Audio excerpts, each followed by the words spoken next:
next one. All right, this is part 2. We covered the basics of sound flow in part 1. So now we're just going to dive a little deeper into how things work. In the next and last part, we will talk about how to apply all this great knowledge to making things actually sound good. But first, in this video, I want to talk about 3 things primarily. Overmodulation, sometimes called clipping or distortion. The equalizer, sometimes called EQ. And aux channels, sometimes called that thing that the people on the stage are yelling at you about.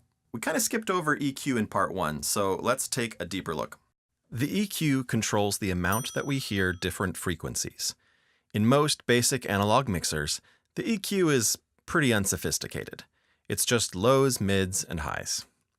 To make this a little clearer, here's what my voice sounds like with only the lows. Here is what my voice sounds like with only the mids. And here's what my voice sounds like with only the highs. So, you can use these knobs to shape the tone of the sound.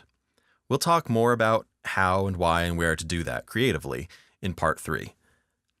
Lastly, maybe you're wondering what this gray knob is for.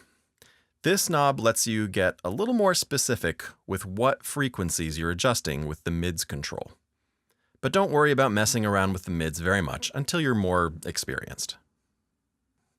Okay, now aux or auxiliary channels can be really useful. In our case, we use them to send audio out to our monitors. You can think of an aux channel as another mini fader. It doesn't affect the level of the sound that's coming down the signal flow. It just takes it and sends all or some of it somewhere else. On this board, there are 4 aux channels.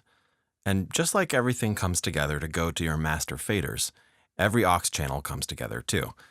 For aux 1 and 2, the audio all goes to master aux controls on the side. Aux 3 and 4 are different. They basically just go straight out without a master control. The last but important thing to note is that aux channels 1 and 2 are not affected by the fader levels. In other words, if the gain is too high coming into the board, and you bring the fader way down to make it sound right, the level being sent out of the aux channel will still be too loud. If the aux channel is driving stage monitors, like in our case, this can drive people nuts. But we'll talk more about that in part 3. For what it's worth, aux 3 and 4 are affected by the faders, just to make things confusing. Overmodulation is when there's more sound than some piece of hardware can handle. You've heard it before, and you might even have your own name for it. This is what it sounds like when a signal is overmodulated! Total garbage! Here's how it happens. Take a look at this sound again. You can see there are loud parts and quiet parts. Now, you can think of any piece of audio hardware, like a mic or an amp or a mixer, as being like a tube the sound goes through.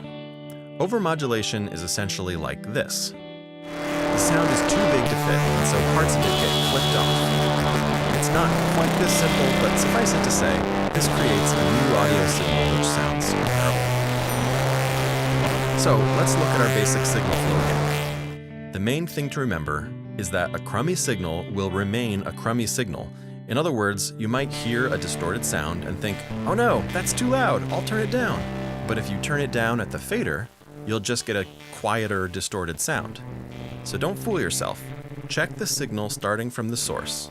You want to adjust the level of the audio at or before the point where it overmodulates and starts to distort or clip. At the soundboard, the best place to try to fix overmodulation is with the gain control. Otherwise, it's probably happening before it got to the board or as it goes out to the speakers. Okay, that's it. Just like with part 1, I would suggest going back and watching this over again if it doesn't totally make sense. And then once it makes sense, go ahead on to part 3, which is probably the most important part because that's where we actually talk about mixing and making it sound good, which might be what you were waiting for this whole time. Okay, anyway, I will see you next time. Bye.